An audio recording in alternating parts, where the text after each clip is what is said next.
नमस्कार, स्वागत है आपका मेरे यूट्यूब चैनल ITI 360 डिग्रीज़ में। आज का मेरा वीडियो उन छात्रों के लिए है जो ITI अगर वो कर लेते हैं तो उनको 10th क्लास का या फिर 12th क्लास का जो है पास आउट मान लिया जाएगा यूपी बोर्ड से, अगर वो यूपी बोर्ड से ITI कर लेते हैं। तो वीडियो शुरू करने से पहले आप सभी छात्रों में बताना चाहता हूं कि आप लोग अभी मेरिट लिस्ट का इंतज़ार कर रहे हैं, जो जिनने 2021 में फॉर्म डाला है। तो मेरिट लिस्ट है वो अभी फ़िलहाल आई नहीं है और अभी उसकी कोई ऑफिशियल इन्फॉर्मेशन भी नहीं आई है। तो जैसे भी जब आनी रहेगी मेरिट लिस्ट, उससे एक दिन पहले मेल आएगा। मैंने पहले भी आपको बताया है, तो वो उस मेल के माध्यम से मैं आपको कंफर्म डेट बताऊंगा। फ़िलहाल अभी कोई कंफर्म डेट नहीं है कि आपकी मेरिट लिस्ट कब आएगी। अभी मैं आपको कोई कंफर्म डेट नहीं बता सकता हूँ। बहुत सारे बच्चे जो है कमेंट कर रहे हैं, इसलिए मैं ये आपको बता दे रहा हूँ कि अभी कोई कंफर्म डेट नहीं आएगी, एक दिन पहले आएगी। तो उस मेल के माध्यम से, उस लेटर के माध्यम से मैं आपको बताऊंगा कंफर्म डेट क्या है।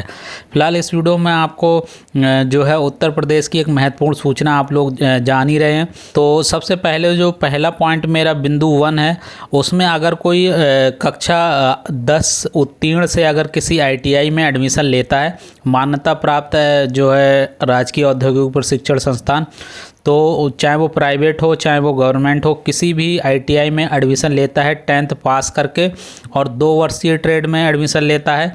तो जैसे कि अगर कोई 10th पास है और इलेक्ट्रीशियन में, फिटर में, टर्नर में, मशीनिस्ट में 2 वर्षीय जितने भी व्यवसाय हैं, जितने भी ट्रेड हैं, उनमें अगर एडमिशन लेता है, चाहे वो SCVT का हो, NCVT का हो, चाहे SCVT का हो, चाहे NTC का हो, किसी में भी वो एडमिशन लेता है और वो अगर पूर्ण कर लेता है ITI, तो उसको इंटरमीडिएट की बोर्ड की जो परीक्षा है उसमें सिर्फ हिंदी विषय का पेपर देना पड़ेगा उसे, और उसे इंटरमीडिएट के समकक्ष मान लिया जाएगा। उसे मान लिया जाएगा कि वो 12th पास है और उसकी एक मार्कशीट अलग से जनरेट हो जाती है।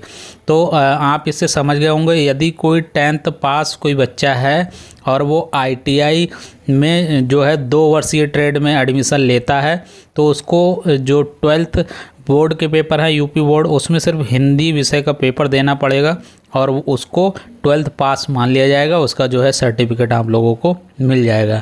तो यहाँ पर एक नोट भी लिखा है। अब मान लो कि इसका उल्टा नहीं हो सकता है कि अगर कोई जो है वो 12th पास कर लिया है और उसको इंटर जो है ITI के समकक्ष मान लिया जाएगा। उल्टा नहीं होगा। आप 10th पास हैं और आप जो है ITI कर लेते हैं 2 वर्षीय ट्रेड में, तो आपको 12th के समकक्ष मान लिया जाएगा। पर ऐसा नहीं है 12th हैं तो ITI के समकक्ष मान लिया जाएगा, ऐसा नहीं है।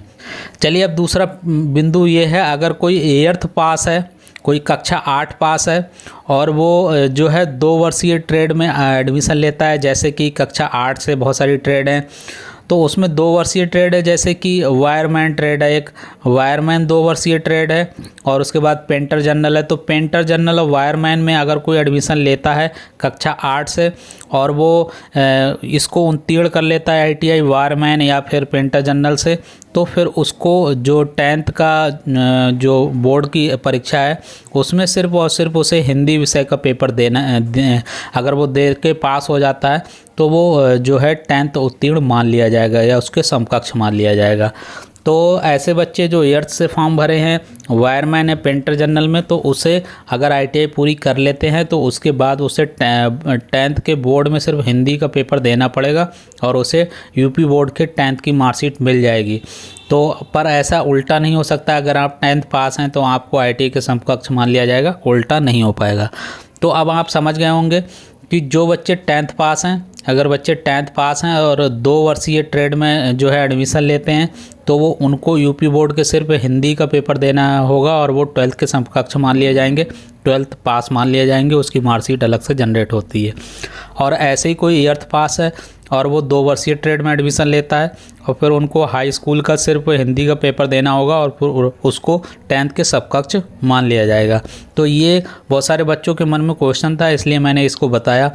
और इसमें एक पॉइंट और है कि मान लिया कोई ITI उत्तीर्ण कर लेता है और उसे पॉलीटेक्निक में एडमिशन वो लेना चाहता है, तो उसको डायरेक्ट जो है ITI के बाद पॉलीटेक्निक के 2य वर्ष में, मतलब सेकेंड ईयर में डायरेक्ट उसको एडमिशन मिल जाता है।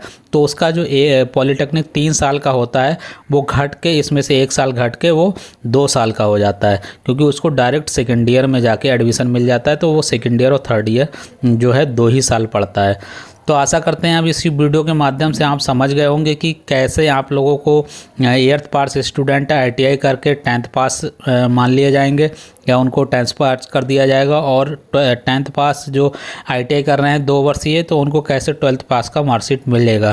तो आशा करते हैं इस वीडियो में दी गई जानकारी आपको पसंद आई होगी। वीडियो अच्छा लगा हो तो वीडियो को लाइक कर दीजिए, चैनल पहली बार आए तो चैनल को सब्सक्राइब कर दीजिए। इस वीडियो में बस इतना ही, धन्यवाद।